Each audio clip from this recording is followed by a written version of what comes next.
আর একটা রুট করে দিচ্ছি আমরা, south Bengal to north Bengal connect করা। বেঙ্গলে দেখুন ভারতবর্ষে প্রথম গ্রিনফিল্ড এয়ারপোর্ট এয়ারপোর্ট কাজ চালু হয়ে গেছে এত তাড়াতাড়ি। কলকাতার নতুন ইন্টারন্যাশনাল এয়ারপোর্ট হয়ে গেছে। আমরা মালদা বালুরঘাট এয়ারপোর্ট করব বলে অলরেডি প্রপোজাল পাঠিয়ে দিয়েছি। 6টা সেক্টর আমরা হেলিকপ্টার কানেক্টেড করেছি, আরও 22টা হেলিপ্যাড সার্ভিসও আমরা করার চেষ্টা করছি। আজকে ট্যুরিজম থেকে শুরু করে আজকে স্মল স্কেল ইন্ডাস্ট্রিতে আমরা নাম্বার 1, স্কিলে আমরা নাম্বার 1, 100 দিনের কাজে আমরা নাম্বার 1। এই যে সেক্টরগুলো ধরুন কন্যাশ্রী, সবুজ সাথী থেকে শুরু করে যুবশ্রী থেকে শুরু করে, আমি মনে করি বেঙ্গলে ম্যানুফ্যাকচারিং ইন্ডাস্ট্রি, জুট ইন্ডাস্ট্রি থেকে শুরু করে এবং বিশেষ করে small scale industry, medium industry, urban, যেটা আমরা 6টা বড় আরবান সিটি করছি এবং তাছাড়া আরও 18 কোটিটা হবে। Scope is there. আমাদের ল্যান্ড ব্যাংক তৈরি আছে, ল্যান্ড ইউজ পলিসি তৈরি আছে, ল্যান্ড ম্যাপ তৈরি আছে। আমরা এমনকি অ্যাফিডেভিট তুলিয়ে দিয়েছি যাতে মানুষের যেটা নিজে সেলফ অ্যাটাস্টেশন হয়। অ্যাডমিনিস্ট্রেটিভ ক্যালেন্ডার আছে, আমাদের সার্ভিস ক্যালেন্ডার আছে, আমরা সব করে দিয়েছি। ইজ অফ বিজনেস ডুইং সেটাও করে দিয়েছি, এভরিথিং। পাওয়ারে আগে আপনারা শুনতেন লোডশেডিংয়ের সরকার আর নেই দরকার, এখন তো লোডশেডিং হয়ই না। কখনো হয়তো একটা ফল্ট হয়ে গেল, that's a different question, but power 24 ঘন্টা পাওয়ার পাওয়া যাচ্ছে, এটা কিন্তু একটা বড় জিনিস। সুতরাং ইন্ডাস্ট্রি হতে গেলে যেটা পাওয়ার দরকার, যেটা হচ্ছে এমপ্লয়মেন্ট দরকার, এমপ্লয়মেন্ট ব্যাঙ্কও আমাদের আছে, এমপ্লয়মেন্ট অ্যান্ড এমপ্লয়ার এটার সঙ্গেও আমরা মিশিয়ে দিচ্ছি।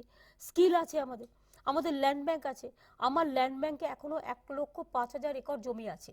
আমার তো জমি দখল করার প্রয়োজন নেই, আমি তো আমার জমি থেকে আমি দিতে পারি। ল্যান্ড ব্যাংক আছে তো ভারী শিল্পর জন্য সবাই আসছে না কেন? আরে শিল্প গড়তে টাইম লাগে। অলরেডি আপনি দেখুন না, দুর্গাপুরে আপনার সেল ইন্ডাস্ট্রিতে 40 লক্ষ কোটি টাকার প্রজেক্ট হয়েছে বাড়াবার জন্য, 40,000 কোটি টাকার প্রজেক্ট। এনটিপিসি যেটা কাটোয়ায় করছে 1,000 মেগাওয়াট তৈরি করছে, ডিবিসি যেটা করছে রঘুনাথপুরে করছে, নর্থ বেঙ্গলে 6টা হাইড্রেল প্রজেক্ট হচ্ছে।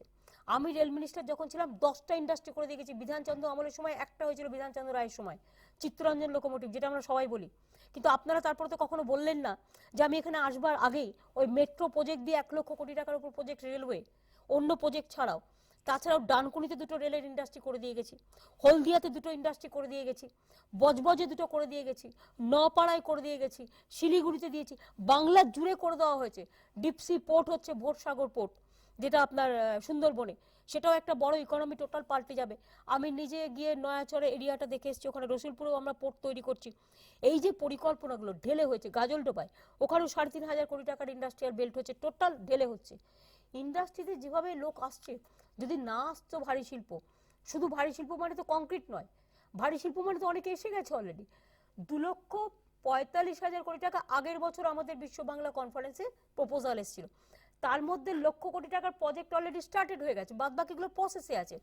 এবং এবারেও যে বিশ্ব বাংলা কনফারেন্স হয়ে গেল জানুয়ারিতে, তাতেও আমাদের 2.5 লক্ষ কোটি টাকার উপর প্রজেক্ট এসছে। বিশ্ব বাংলা সম্মেলন আমি ছিলাম, চোখ ধাঁধানো প্রজেক্ট।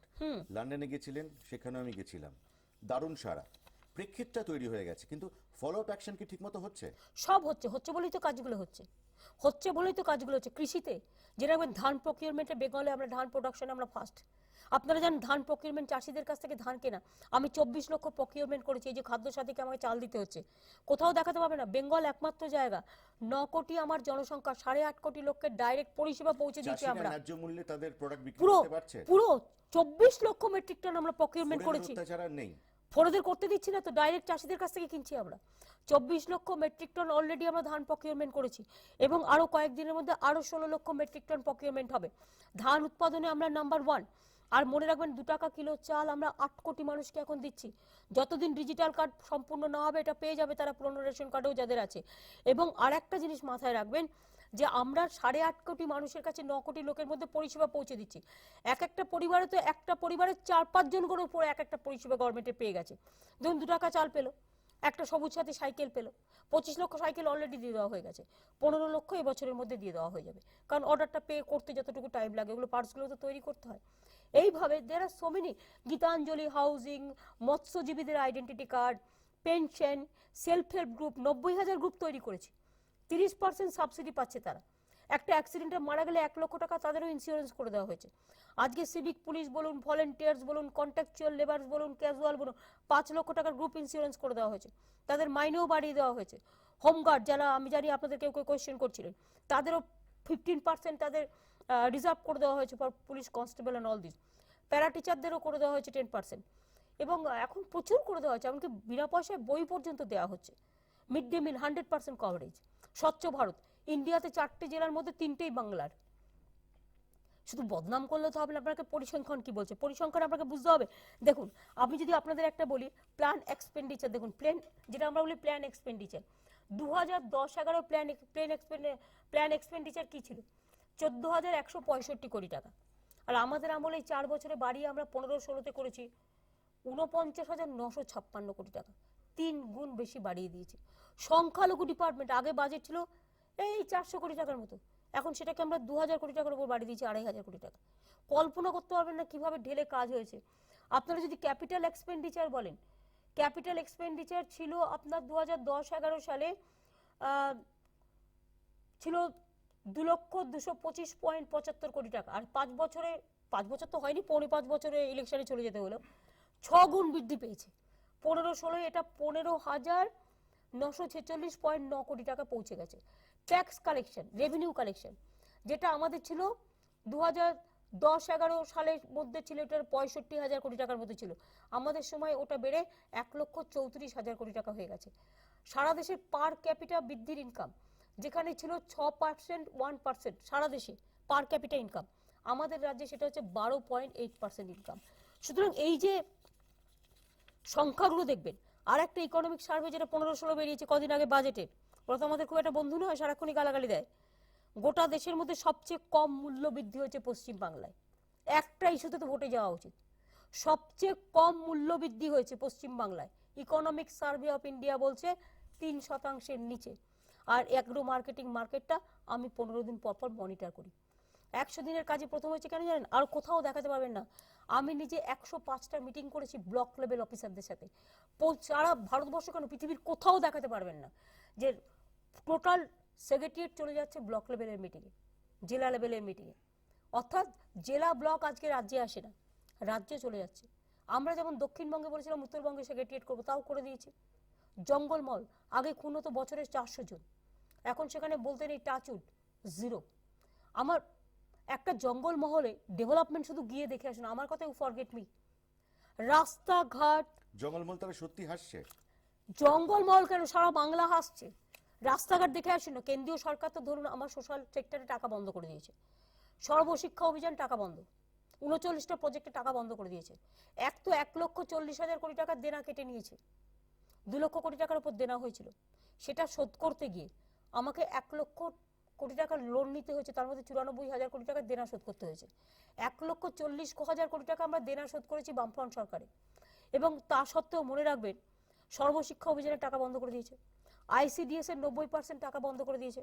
তাও আইসিডিএস এর মেয়েদের আমরা 5 লক্ষ টাকা করে গ্রুপ ইন্স্যুরেন্সে ঢুকিয়ে দিয়েছি। আমি আশার মেয়েদের ঢুকিয়ে দিয়েছি। আশার মেয়েরা, তারপরে আপনার ধরুন বাউল থেকে শুরু করে কীর্তনিয়া, আজকে আমার সমস্ত শিল্পীরা আজকে ধরুন, হ্যাঁ 60,000 টাকা করে, ওরা 60,000 শিল্পী আবার মাসে 1,000 টাকা করে পায়, প্লাস গভর্নমেন্টের বিজ্ঞাপনেরও 5-6 হাজার টাকা ইনকাম করে, কাজ করে মিনিমাম। এরকম আমার 50,000 থেকে 60,000 হয়েছে মুয়াজ্জেম, আমার ইমাম যারা, তারা আমাদেরও খুব সাহায্য করে, প্রচুর কাজ। মাইনরিটি সংখ্যালঘু, যদি আপনাদের যদি আমি একটা পরিসংখ্যা বলি, ধরুন আমার বেঙ্গলের লোক সংখ্যা হচ্ছে 9,10,00,000 মতো, আমি তাহলে 2 টাকা কিলো চাল আর গম দিচ্ছি কত লোককে? 8 কোটি, প্লাস হাফ অফ দ্য দামে চাল আমি 50 লক্ষ লোককে দিচ্ছি রেশন কার্ডে, 8.5 কোটি, 9 কোটির মধ্যে 40 লক্ষ সবুজ সাথী, 33 লক্ষ কন্যাশ্রী, 16 লক্ষ শিক্ষাশ্রী, 1,05,00,000 সংখ্যালঘু।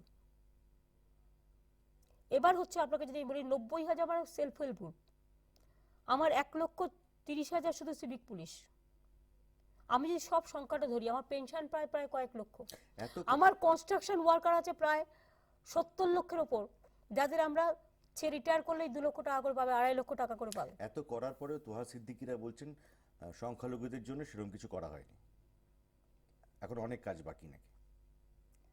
আপনি যতই কাজ করুন, কাজ আপনার সারা জীবনই বাকি থাকবে, কারণ কালকে আপনি কি করবেন সেটাও তো আপনাকে প্ল্যান করতে হয়।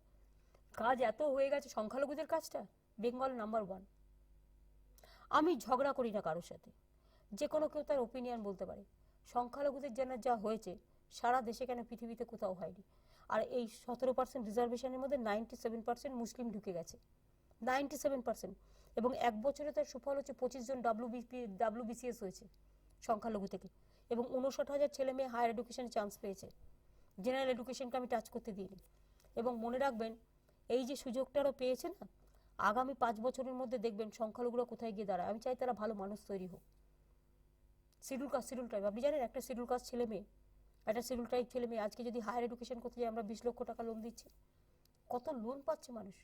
গতিধারা থেকে শিল্প কি বলছেন, ভর্তি ভর্তি একদম। দিদি, কিছুক্ষণ আগে আপনি সিঙ্গুরের কথা বলছিলেন। সিঙ্গুর হচ্ছে এমন একটা নাম যেটা আপনার হৃদয়ের খুব কাছে। অলওয়েজ। তো মাঝে মাঝে কি খেদোক্তি হয়? আপনি চেয়েছিলেন জমিগুলো ফেরত দেওয়ার জন্য, ফেরত দিতে পারলেন না। না দেখুন, কবে দিতে পারবেন না তাও না জানেন না। আমরা কিন্তু ফেরত দেওয়ার জন্য বিল করেছি। আমি কিন্তু ফার্স্ট যে কাজটা করেছিলাম, মনে রাখবেন, আমার কমিটমেন্ট ইজ মাই কমিটমেন্ট। আমি নিজে সব কিছু হারাতে পারি, কিন্তু আমার কমিটমেন্ট জীবনে মনে রাখবেন, আমি যদি কাউকে কথা দিই আমি কথা রাখি। আমরা যে কথা দিয়েছিলাম 5 বছর আগে যে আমরা কি কি করব, তা যদি দেখেন আমি তার থেকে অনেক হাজার হাজার গুণ বেশি কাজ আমরা করেছি। প্রথম কাজটা আমরা যেটা করেছিলাম, সিঙ্গুর নিয়ে বিল জমি অধিগ্রহণ আমরা করে ফেলেছিলাম চাষিদের ফেরত দেওয়ার জন্য। সেটা কোর্টে চ্যালেঞ্জ হয়েছে, হাইকোর্টে আমরা জিতেছি। টাটা বাবুদের অনেক টাকা আছে, তারা চলে গেছে সুপ্রিম কোর্টে। সুপ্রিম কোর্টে কেসে বিচারাধীন আছে। কিন্তু সে কেস কতদিন চলবে তো কেউ জানে না। তো আমরা তো লড়াই করছি। আইনি জটে আটকে না না, আইনি জটে যতক্ষণ ক্লিয়ার না হচ্ছে, তার জন্য আমি কিন্তু সিঙ্গুরের প্রত্যেকটা পরিবার যারা জমি দেয়নি তাদের কিন্তু আমরা 2-2.5 টাকা করে দিই মাসে, এবং তাদের কিন্তু প্রতি পরিবার 2 টাকা কিলো চাল আজ নয়, দীর্ঘদিন ধরে পায়। যতদিন পর্যন্ত এটা ফয়সালা না হবে সিঙ্গুরের চাষিদের জমি আমরা ফেরত দেবই।